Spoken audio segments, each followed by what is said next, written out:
Olá, meu amigo, minha amiga, muito obrigado por vocês estarem aqui no nosso Portal do José, fechando mais uma semana com esse nosso primeiro encontro nessa sexta-feira, para repercutir aqui com vocês situações muito importantes que aconteceram ontem no Brasil, bem como algumas situações muito positivas e muito bacanas que sempre vão merecer a nossa atenção aqui no nosso portal. Bem como algumas situações que não foram positivas e nem bacanas, que vão merecer também o nosso olhar crítico no nosso encontro de hoje. Sobre as coisas importantes, nós tivemos como destaque ontem a entrevista que o presidente da República concedeu ao jornalista Reinaldo Azevedo. Foi muito assistida e está sendo reverberada também por muitos canais. O conteúdo a gente não precisa nem dizer muita coisa, né? Eu vou analisar aqui alguns aspectos com vocês, mas o aspecto mais positivo e mais bacana foi a satisfação que eu tive em ver vários canais aqui na internet reproduzirem, comentarem, debaterem o conteúdo dos temas principais que estão sendo colocados hoje em debate aqui no Brasil. A questão da economia, da Petrobras, da política de preços, Banco Central. Olha, está sendo muito bacana. Em especial, eu queria destacar aqui o Thiago dos Reis, meu amigo do Plantão Brasil, que está fazendo um trabalho espetacular. Ele traduz para as pessoas de uma maneira geral, público jovem especificamente, muitas situações da vida política aqui no nosso país, e isso não é pouca coisa. O Eduardo Moreira, que criou seu canal e vai ser uma grande potência de comunicação aqui no nosso país. Nós temos o Rony Telles. Eu vou ser muito injusto aqui se eu não falar o nome de todos, né? Então vou parar por aqui. Eu vi um debate ontem também no DCM, enfim. Mas quem eu não citei aqui, sinta-se abraçado, porque todos nós aqui estamos numa grande jornada de enfrentamento a essa informação pasteurizada, né, monocórdica, que sempre intoxicou a população do nosso país. Hoje nós já podemos fazer uma grande diferença, porque o que nós debatemos aqui estão chegando, né, os nossos papos aqui, a muitas pessoas. Nós estamos tocando mentes e corações. Então, eu queria fazer esse registro, mas agora é hora da gente entrar aqui nos nossos temas objetivos. Se você está chegando agora no nosso portal, quero te convidar a se inscrever aqui. Você aqui é muito bem-vindo, venha participar das nossas discussões, se inscreva também nos canais progressistas que têm levado informação para você, para todos nós, enfim. Não esqueça nunca de dar o seu joinha, de mandar seus comentários, em especial aqui no nosso portal. Convido você a participar dos nossos chats, que todos os dias eu abro aqui entre 5 horas e 5 e meia, e também a se inscrever no nosso clube de membros, que é uma forma adicional de você fortalecer esse tipo de atividade que a gente faz aqui, tá bom? Então vamos aqui aos temas. Gente, em primeiro lugar, ontem à tardinha, né, no final da tarde, não se falava em outra coisa do que, além do que estava sendo dito, né, na entrevista que o presidente Lula concedeu ao Reinaldo Azevedo. Eu fiz aqui uma pequena resenha. Tem muita gente abordando vários aspectos dessa entrevista que o presidente Lula concedeu. Mas eu queria chamar a atenção aqui de uma questão de fundo, né? Antes da gente entrar no mérito das perguntas, no que foi discutido ali. O Reinaldo Azevedo até em vários pontos, antes da entrevista ir ao ar, né? Porque foi gravada de manhã cedo, ontem em Brasília, ele salientou, olha, eu fiz a minha entrevista com o meu perfil, com a forma que eu enxergo as coisas, enfim. Se você não gostou, enfim, que você faça a sua entrevista também, né? Quando ele diz isso, não é nenhuma arrogância, nenhuma petulância, não. Em qualquer ambiente, as pessoas que vão dialogar, elas vão levar para a conversa a bagagem de vida que eles têm, a visão de mundo que eles possuem. Se o Lula estivesse concedendo entrevistas aqui a um grupo de religiosos, ou um religioso especificamente, todas as perguntas iriam carregadas da visão de mundo que esse religioso teria. Ou um grupo de empresários, ou um grupo de banqueiros, enfim. As perguntas estariam sempre girando para obter algum tipo de resposta que fizesse algum tipo de eco, né, na expectativa desses grupos todos. Vamos lembrar que o Reinaldo Azevedo é um jornalista conservador, ele se autoproclama liberal. Liberal no Brasil é sempre uma pessoa que está no campo da direita, né? Você dizer assim, eu sou liberal de centro, não vale muito, né? Então defende a livre iniciativa, a intervenção mínima do Estado, enfim. Uma série de visões que se coadunam com o veículo de comunicação que ele presta o serviço dele. Então as perguntas de Reinaldo Azevedo, elas nunca iriam questionar o modelo econômico do nosso país mais a fundo, as injustiças sociais, as formas de resolver esses problemas, sem tocar no modelo neoliberal, né? Isso ele não ia fazer de jeito nenhum, enfim. Mas tocou ali nas questões conjunturais, nas questões importantes que dizem respeito, e ele foi muito honesto ali nessa visão. E é muito interessante que o presidente da República, sendo um homem com a visão de esquerda, um homem com a visão humanista, ele se confronte sempre com pessoas que têm uma visão de mundo, às vezes humanista, mas do ponto de vista econômico, que não se coadunam, né, com nenhum tipo de transformação no nosso país. Pois bem, feita essa primeira avaliação do pano de fundo, o Reinaldo Azevedo perguntou sobre o Sérgio Moro, não vale a pena a gente chover muito aí, o Lula falou do compromisso dele com o fim da fome, enfim, citou também a questão do emprego informal, das pessoas não terem nenhum tipo de garantia previdenciária aqui no nosso país, que foi um absurdo, não há muito o que comemorar com esse tipo de emprego. Foi questionado também sobre os ministros Juscelino e Daniela. Sobre a Daniela, o Lula fez uma defesa muito grande, né? Ele não acreditando que o fato dela ter tirado foto com alguém que não tem um currículo muito bom, alguém que é considerado miliciano, enfim, isso por si só não faria com que ela fosse obrigada a sair do governo. Já no caso do ministro Juscelino, das comunicações, esse aí está mais encalacrado, né? O Lula vai ter uma conversa com ele segunda-feira.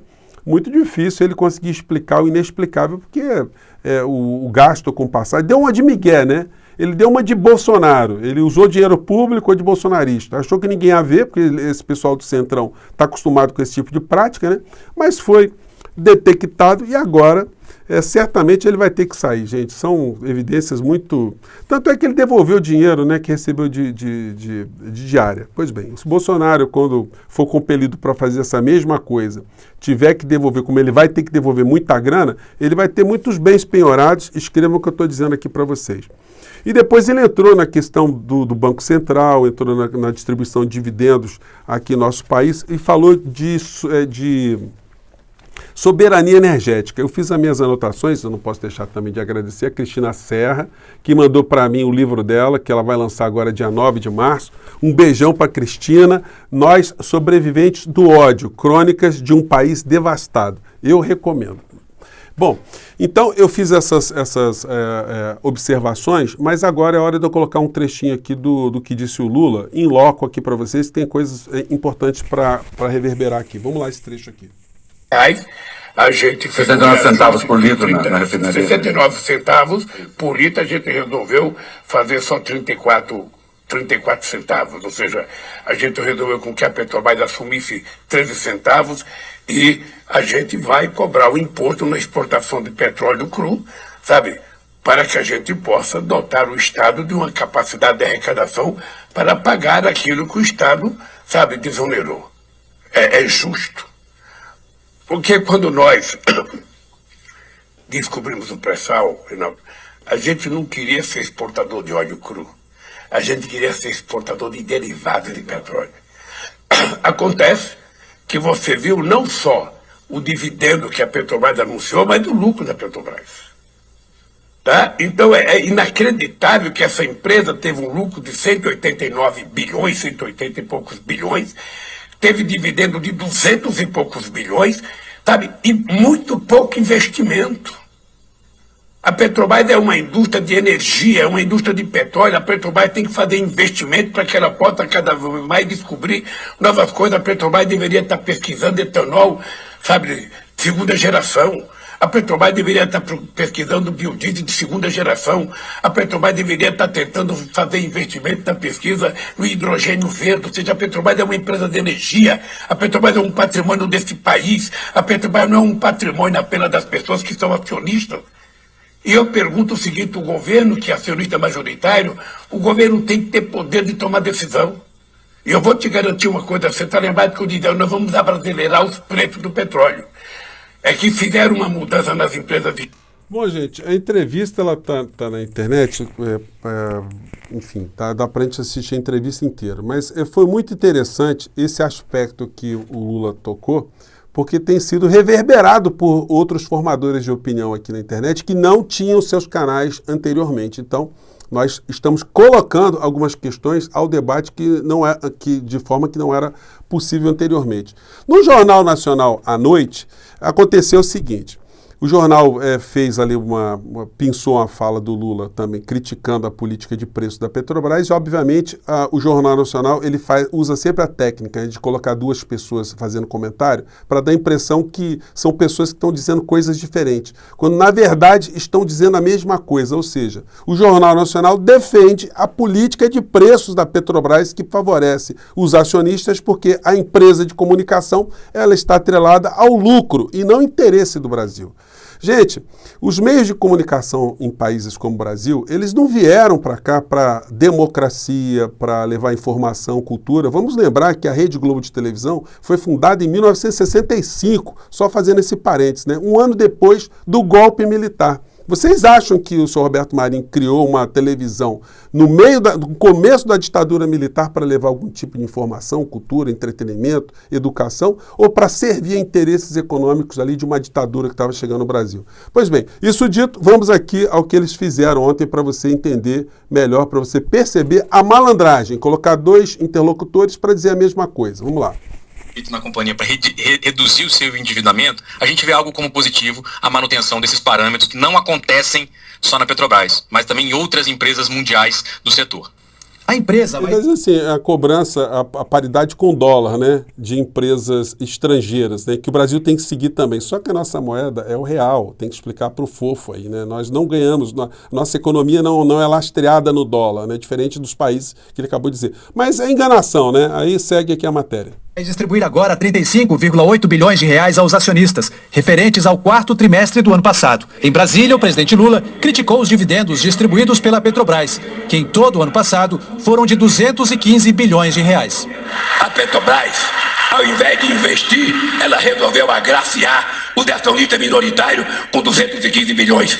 Teve um lucro de 195 bilhões. E quanto foi o investimento da Petrobras? Quase nada.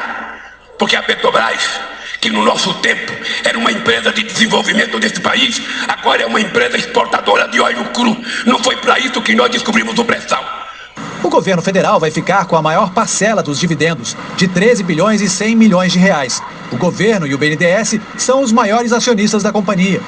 O governo e o BNDES são os maiores acionistas da companhia? Nós vamos ver rapidinho, depois que terminar aqui esse trecho. Vamos lá. 36,6% da empresa.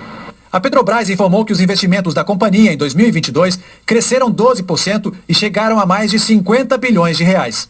O analista do mercado de petróleo, Álvaro Bandeira, explica que a política de alinhamento com os preços internacionais do petróleo é adotada pelas principais companhias do planeta. Eu acho que a política de paridade é a melhor que a gente tem. E tanto isso é verdade porque todas as grandes petroleiras do mundo seguem essa paridade. Gente, é um migué descarado, né? Nos Estados Unidos, eles seguem a paridade com o dólar. Por que será, hein? Qual é a moeda dos Estados Unidos? É uma moeda interplanetária? Na Europa se segue o padrão do dólar ou do euro? Por que será, hein? Só que o nosso padrão de moeda é o real, que é muito menos valorizado, está numa situação de desvantagem. Então, esse discurso, gente, é para enganar trouxa, que nem o Bolsonaro andou falando há muito tempo, que a gasolina no nosso país estava mais barato que na Inglaterra. Ele pegava o valor do preço do litro aqui no Brasil e comparava com a Inglaterra. Só que na Inglaterra o salário mínimo é 12 vezes maior do que o salário mínimo aqui no Brasil. Ou seja, utilizando paradigmas que não têm a menor equivalência para engrupir o povo. E a televisão faz a mesma coisa. Sobre a participação acionária, a participação de quem está levando dividendos, se vocês entrarem no site da Petrobras, no item lá, investidores, vocês vão ver essa pizza aqui, ó. 46,31%, ao contrário do que está dizendo o Jornal Nacional, são de investidores não brasileiros, ou seja, de estrangeiros. Depois você tem investidores brasileiros, 17,8%, que aí também tem fundos de investimentos de grupos estrangeiros misturados com esse segmento também, e o grupo de controle, que sim, que é das instituições nacionais, de 36,61%. Bom, isso aí para enganar trouxa, né? Mais tarde, no Jornal Nacional, aí vem a parte que a gente tem que comentar também, né?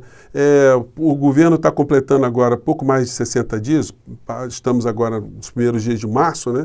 E a gente está tendo uma situação que parece até uma campanha pela volta do ex-presidente da República, porque a direita está ensandecida, está todo mundo dando pulos e cambalhotas em função disso aqui. Vamos acompanhar. A Justiça determinou a reintegração de posse de uma das fazendas produtivas de celulose invadidas por integrantes do Movimento dos Trabalhadores Rurais Sem Terra, no sul da Bahia. Integrantes do MST iniciaram as invasões em diferentes regiões da Bahia na última segunda-feira. Gente, aí eles mostram os caras derrubando árvore com motosserra, enfim, com um monte de bandeira vermelha. Tem algum ato que possa dar mais alegria para esses insanos que foram derrotados no processo eleitoral do que esse tipo de imagem? Que isso acaba dando razão para eles, né, para eles dizerem que o governo que tomou posse é um governo de comunista, um governo de invasão, um governo da baderna. É esse o tipo de situação que esses meus amigos aí do MST não perceberam. Ao invés de se ter uma situação, claro que eu estou longe do problema aqui, da questão, mas não me parece razoável ter 5 invasões no começo de um governo, depois de tanto tempo a gente sem ter esse tipo de notícia, e que não contribuem absolutamente com a resolução de problema nenhum relacionado à questão de terra aqui no nosso país. Será que não dá para conversar com o novo governo ou o governo não estava querendo conversar com o sem terra? Fica a questão aí, né, gente? Que coisa esquisita, né? Isso merece uma lupa e merece uma crítica e uma atenção de todos nós. Depois de a gente ter derrotado essa gente toda, tá dando argumento para essa turma toda, tentar voltar, tentar se fortalecer às custas de um movimento social, é um negócio que não está pegando muito bem, né? Gente, eu fico por aqui, mais uma vez, um grande abraço. Mais tarde vou repercutir mais situações que aconteceram ontem e que estão tendo desdobramentos no dia de hoje, tá bom? Um grande abraço, até mais tarde. Tchau!